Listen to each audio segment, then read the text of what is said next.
All right, welcome into Yard Prep here on the Five Reasons YouTube channel. I'm Ethan Skolnick. You can follow me at Ethan J. Skolnick and at Five Reasons Sports. We're going to be with you for the next 20 minutes or so. We're actually doing this early in the day. We have most of the information that we need in terms of the inactive. So we want to give you something before all the 1 o'clock games start. Of course, the Dolphins are in San Francisco for a 4:05 Eastern start against the 49ers. Mike McDaniel facing his old team. We'll get into all the ramifications of that and also the players that we expect to be in and out, what this game means in the long term. We got a full crew today from the Five Reasons Sports Dolphins team.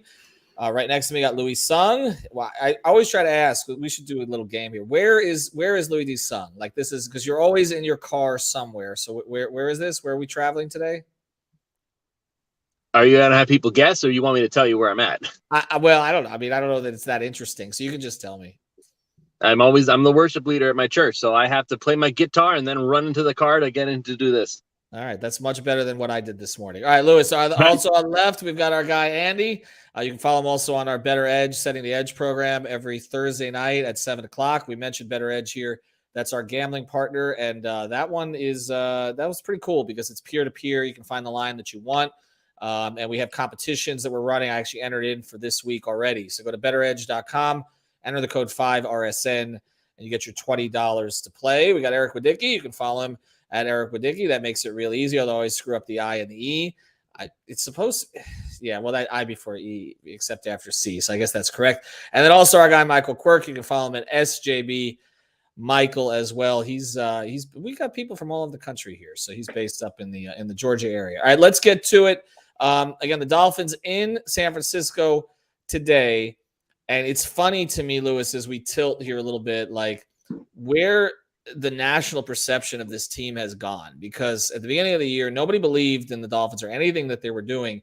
I'm watching NFL Network. Sean Payton is saying that the one thing he was wrong about this year more than anything else was Tua's play in Miami. I feel like everybody's doing their mea culpas about the Dolphins, like, you know, but they're waiting to pounce. Like they're waiting for the game where it all falls apart. Is this that game? Because it's not a bad weather situation, but it is a bad offensive line situation. We're not expecting Terron Armstead to play. Austin Jackson, I know some Dolphin fans are probably happy about this, but he's not active either, which means that you're starting guys at left and right tackle that you don't feel totally comfortable with at the positions that they're at, most likely. And it looks like Deebo Samuel is going to play for San Francisco, so they're reasonably healthy. Is this the game that everybody's like, oh, wait a second, we changed our minds again, the Dolphins are a fraud? I mean, I'm sure there are a lot of people who are waiting for that moment to happen, but I guess your definition of them falling apart and are they frauds has to be different. Because they've done a lot of really good stuff against a lot of teams that they figured were really, really good. Remember the Minnesota Vikings for a long time. They hung with them, and the only reason they lost that game was because Tua was not there. You could argue the Bengals game, the only reason they lost was because Tua was not there. And, of course, they did what they did against the Baltimore Ravens, and regardless of their record, people are still going to look at Baltimore and be like, oh, that's a tough team. Because that's what Baltimore. That's just the Baltimore lore, if you will. So I'm sure there are plenty of people out there who are still looking at this Dolphins team and are thinking, okay, this is the game where this is the true litmus test for what kind of a team Miami is. And maybe it is. Maybe it is. Maybe this is I saw one person post something on our group, on our Dolphins chat saying this is Judgment Day for Tua Tagovailoa. First of all, that individual will never be named on this channel as far as I'm concerned. The other thing is that Tua Tagovailoa has already proven himself in my book, but the same thing always applies at the end of the day. It's a team football game, and as good as Tua is, as long as you still need your other guys around you in order to be able to function. So Jimmy Garoppolo has Trent Williams. He's expected to play. Deebo Samuel's expected to play. Christian McCaffrey, in spite of his tightness, is expected to play. So, yeah, he kind of has the odds in his favor right now, at least on the offensive side of the ball. Eric Armstead is not Teron Armstead. They're not related. Eric Armstead on defense for San Francisco. It's looking like he may not actually play, so that makes things a little bit easier for Greg Little and Brandon Shell, who, by the way, Adam Schefter, I know everybody was freaking out because he tweeted out that Shell is going to be at left tackle and Little is at right tackle. Schefter has since deleted that tweet for anybody who's not aware, so it looks like it may be the opposite direction, so maybe Greg Little at left and Shell at right, which is still not great, don't get me wrong, but it's better than what it was, so I'm good with that. Is this the game that falls apart? this is the game they may lose, but falls apart and seems to imply that they will never be able to, they won't make the playoffs. They're not going to be good. They're going to lose from here on out. I don't think that's going to be the case. I think they may, I'll say my prediction for the end of the show, but if they lose to San Francisco, it's not the end of the world. It's an NFC versus AFC matchup. It doesn't really do much for our playoff hopes. We still have one-on-one matchups with AFC teams. I'm not all that concerned about this game. This is not a long-term issue. Michael, let's pivot on this a little bit because, well, first thing, the Schefter deleted tweets always crack me up because you taught not to do that. He does it all the time. So it's just like, just whatever I said, just ignore it. I should do that in real life. Michael, but how do they scheme around it? Because obviously, look, Terran Armstead's held the line together this year. There's no question. And so what do? I mean, Mike McDaniel, obviously the good thing, I guess, is he's known for a week he's likely not going to play. So he's going to have a plan. What is the plan, do you think? This is going to be a big game for guys like Alec Ingold, for Wilson, for Durham Smythe, and being able to help as the 49ers bring pressure. And Greg Little, let's call a spade here, is going to need some extra support on that end. Shell has looked great at right tackle in those 5 or 6 games that he was playing over on that right side.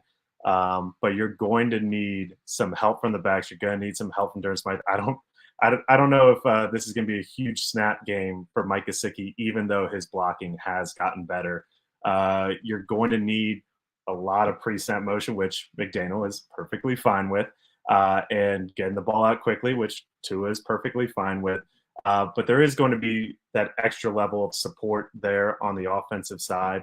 And I got to agree with Lewis on this, that I think this game is a bit of house money for the Dolphins in this, that this is not the end of the world. If you beat the 49ers at their place without your linchpin left tackle, that says a lot about your football team. And that's going to be Dolphins are going to be on a positive end on all the national shows. Maybe I'm giving them a little bit too much credit there. But not all of them. Not all of them, Michael. Let's be real. There's 2 shows that will never do it. Well, that's undisputed. Who's gonna? Okay, so who's gonna be the last? Let's go to that, Eddie. Who's gonna be the last holdout? Because Coward changes his mind every show, like from one moment to the next. But who is it gonna be? Keyshawn? Like who's the me? I don't feel like Mina's in that category, right? Like who's gonna be the last one that comes around on this team? All the former Jets. For sure. Bart Scott? Lewis saying, "Oh yeah, Bart Scott, Keyshawn, all those bozos." Who you thinking, Lewis? Who you thinking? Skip Bayless. No, but Skip. I mean, Skip uses him as his next LeBron. If Skip is his next LeBron, then maybe he'll use it for the rest of his career. Skip literally keeps going to that other kid from Oklahoma who's just the bigger, better Tua. And even today, that Skip is the last holdout. I guarantee you. Oh, because of the Baker Mayfield thing?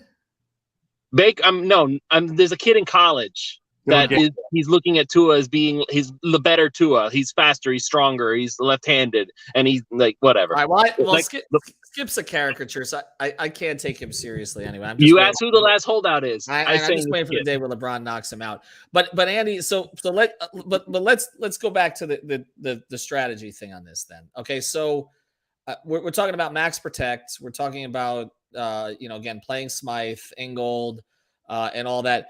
But here's the thing about Mike McDaniel. Whatever you think he's going to do, he doesn't do it, right? Like even in the second half, which he acknowledged, that he made a mistake. Like he's got his third string quarterback in there in the fourth quarter of a game that they were at one point leading by 30, and he's calling 9 routes. I mean, he goes against grain, and I sort of feel like everybody's expecting him to max protect, kind of baby Tua in this game.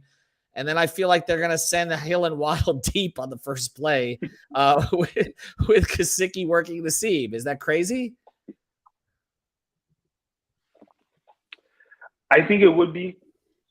Because without Armstead, like we've mentioned before, he glues his offensive line together. He is that puzzle piece that just formed it. I don't feel super comfortable, with 7-step drops in this game. I don't feel with developing plays in this game. I really feel like you're going to have to see, slants is our bread and butter, 9, 10, 11-yard routes, curls, quick ones to the tight ends, to the fullbacks, to the running backs. I think we won't see much of Gesicki, like you guys mentioned. Smite will be in the game to help out on the edge. I'm a little worried about this game. I already am. This will tell us a lot. If we can perform, even if we don't win, if we can still score 24, 27 points without Armstead, that says a lot about this offense and this scheme. That's what I'm looking out for the most. On the other side, I'm not worried about Jimmy G. This should be a low-scoring game. So with that in mind, and I think we still have a chance because of that.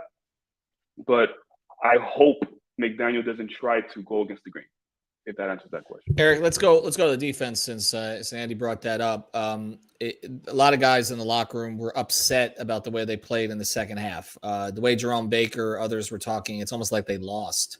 But at the same time, they're playing more aggressively, consistently. Jimmy G doesn't make a ton of mistakes, so it's not like that's not really the thing with him. It's, again, he's not going to get a ton of big plays. How do you approach this game from the defensive side? I think the first and foremost, what you want to do with the Niners is they're so good at staying on schedule on first and second down and putting Jimmy G in spots where, he doesn't have to convert a 3rd and 12 or a 3rd and 13. And the more that Miami wins on first and second down and they're able to get Jimmy G into 3rd and long situations where he's not necessarily throwing, to Brandon Ayuk and Deebo Samuel 3-yard routes that they can take, 15, 16 yards. But I'm forcing Jimmy G to actually throw the ball downfield because that is one of the weaknesses of this offense for San Francisco. And I think that that's something that you have to put yourself in position to do. And then when you do put yourself in position to where they have to go down the field, then that sets you up for Jalen Phillips and Bradley Chubb to really pin their ears back and get to the quarterback. I think the team that has more success rushing the quarterback in this game is going to be the team that wins ultimately. Let's get into the coaching situation here. I'll go to Michael on this first and then pivot back to Lewis. Obviously, there's familiarity. One of the interesting things to me to watch this year is that 49ers fans seem to wish that they had the Dolphins coach. Like there's a dissatisfaction. I don't know if that's cleared up the last couple of weeks, but for most of the season, there's been a dissatisfaction from 49ers fans who know their team the best towards Kyle Shanahan, that we kept the wrong guy. Obviously, Kyle Shanahan was not going to get fired, but that there's a lack of creativity from Shanahan without McDaniel. The familiarity thing here, who do you think that favors today? It's hard to say. I mean, you look at who knows who the best. Of course, they have a long history together, but McDaniel has been with Shanahan as Shanahan's going through game prep.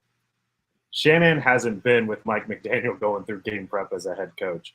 And the 49ers, you look at, the record is great. They passed the eye test. Obviously, we've been seeing them do it. There's a proof of concept over the last couple of years under Shanahan.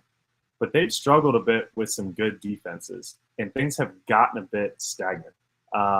So strangely enough, I would give the edge to Mike McDaniel. Mike McDaniel's, until I see him getting out-coached, out-schemed, I can't go against that guy. He's unbelievably creative. He can win games in a lot of different ways. Again, Shanahan can do that as well. I think both guys have this circled, and there's not going to be a ton of secrets there. But I'd also like McDaniel's personnel, frankly, over Shanahan's at the skill spot. So I think I'd give it to McDaniel there. And remember, Shanahan wasn't planning on using this quarterback this year. That's the other thing. This worked out better for San Francisco, a team that's trying to win now. It was probably the best thing that could have happened. I think a lot of people said that at the time, but this was not the intention this year. I just think I go with McDaniel because I think he's got less to lose. I think Shanahan on that field, if he loses to his protege, we've seen that Belichick, Saban throughout the years have typically beaten their proteges for the most part, except Belichick and Flores, obviously. If we want to look back at that. But I think that he has more to lose. I think he loses on his home field to this coach. There's going to be noise there because they're not happy with the Niners fans have not been thrilled with him this year. All right, we're going to use Prize Picks as a way to get into what we think players are going to do today. So I'm going to go to Lewis on this first. Use the code 5, of course, our official fantasy sponsor here. Sign up, get your bonus, $100. You don't have to play it all at once. You can play up to 6 players together now, up to 6. Download it from the Google Play Store, the Apple App Store, or prizepicks.com. Double your initial deposit. You also got some NBA games today, too. If you want to pair NFL with NBA, you can pair Dolphins with that, too, and the World Cup. A lot of people are playing the World Cup right now. They've got all the categories. So let me go to some of you guys and just give me your thoughts real quick here on whether you would go over or under. This is all on the Dolphins-Niners game, although you don't need to just play it. Lewis, Tua, 270.5 passing yards. He was actually one of the guys that I ended up putting on my own prop. I think that, either way, one way or another, the Dolphins are going to have to go with their strength. They're going to have to go with the passing game because, ironically enough, Mike McDaniel, the former run game coordinator for the San Francisco 49ers, does not exactly have a super powerful run game on these Miami Dolphins. This is a passing team, and either they're going to win the game with Tua throwing the football over 270 yards, or they're going to have to try to come back from behind with Tua throwing over 270 yards. So I think that's a good over. All right, Andy, Jimmy Garoppolo, 245.5 against the Dolphins passing defense. Oh, you're muted. You're muted. Unmute. Sorry about that. That Jimmy G under on passing yards week by week is just like free money. I've been using it 3 weeks in a row, and I've hit it 3 weeks in a row. Go under 245. I don't care who he's going against. I got one for you here, Eric. This is a little one off the board. Tua, 4.5 rushing yards. Actually, I think this is going to be a game where I can absolutely see him going over 4.5. Tua's going to have to escape the pocket once or twice. Yep. He'll get out of Nick Bosa's grasp and scramble for 7 or 8, and that'll be the prop for him. I'm with you. That's why I liked it too. Jeff Wilson, who, by the way, on Prize Picks, you got to look a little bit. They still have Raheem Mostert in a San Francisco uniform. They still have Jeff Wilson in a Niners uniform too. So let's go to you on this. Jeff Wilson, 44.5 rushing yards, Michael. No one in the NFL plays the run better than the 49ers, giving up 3.3 yards per carry. That's more than a half a yard per carry less than the team in second. Teams don't run it a ton.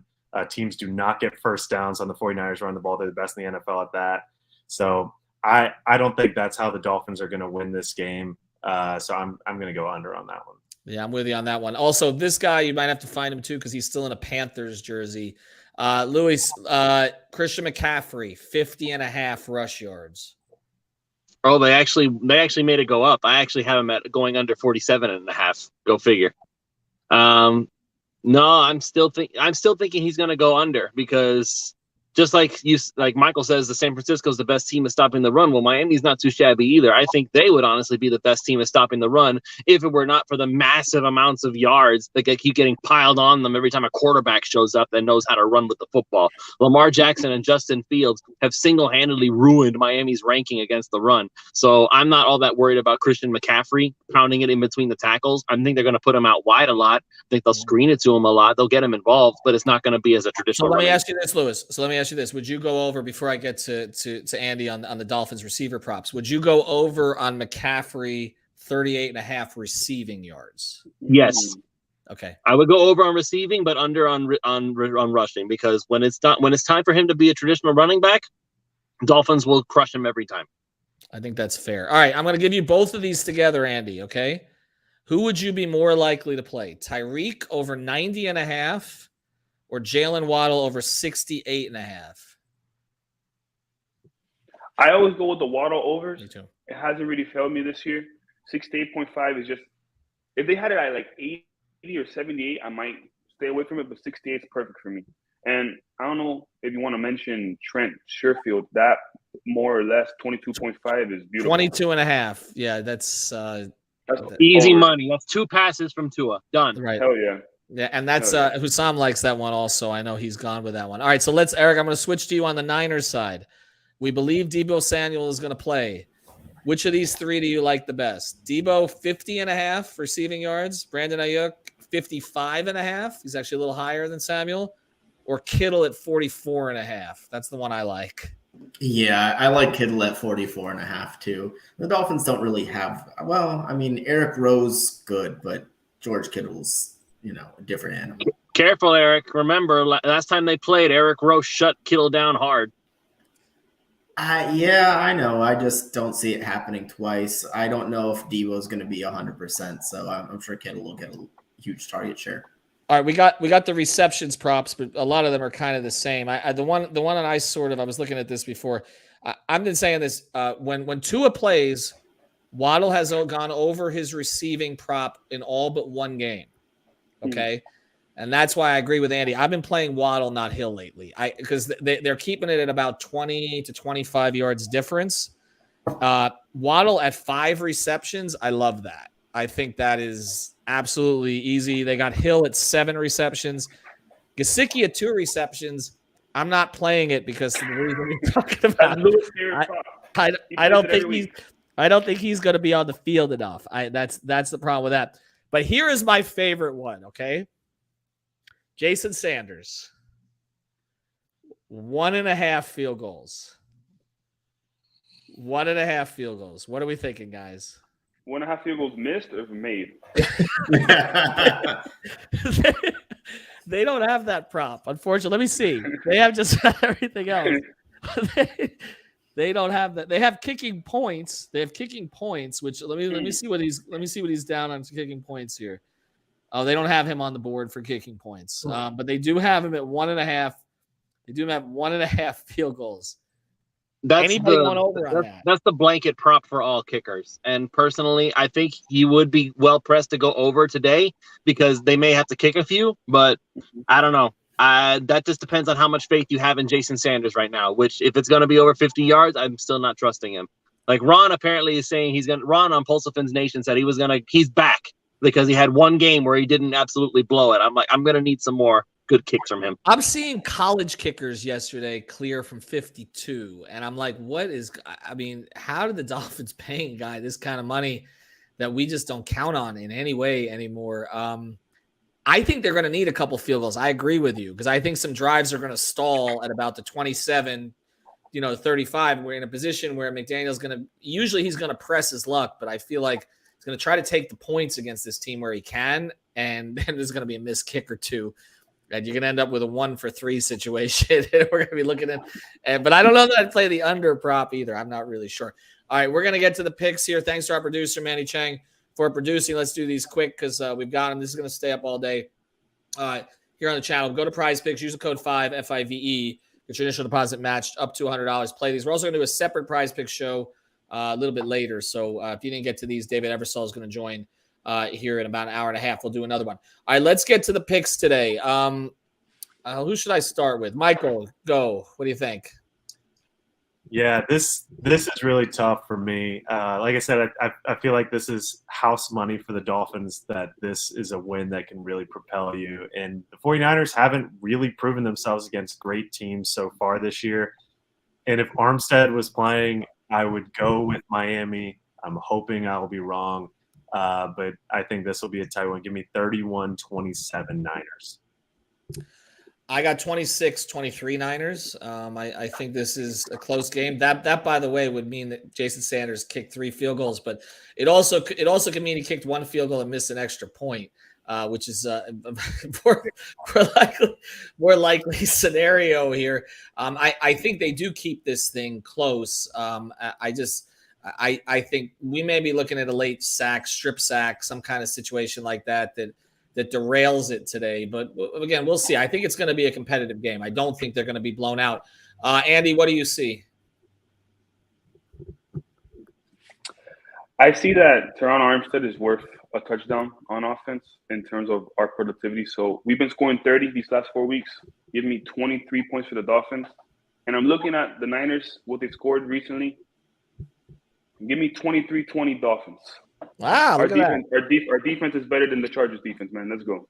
All right, I think that's fair. By the way, I do think Miami wins next week. I think they beat the Chargers next week with the Herbert late interception, return for a touchdown by Xavier Howard.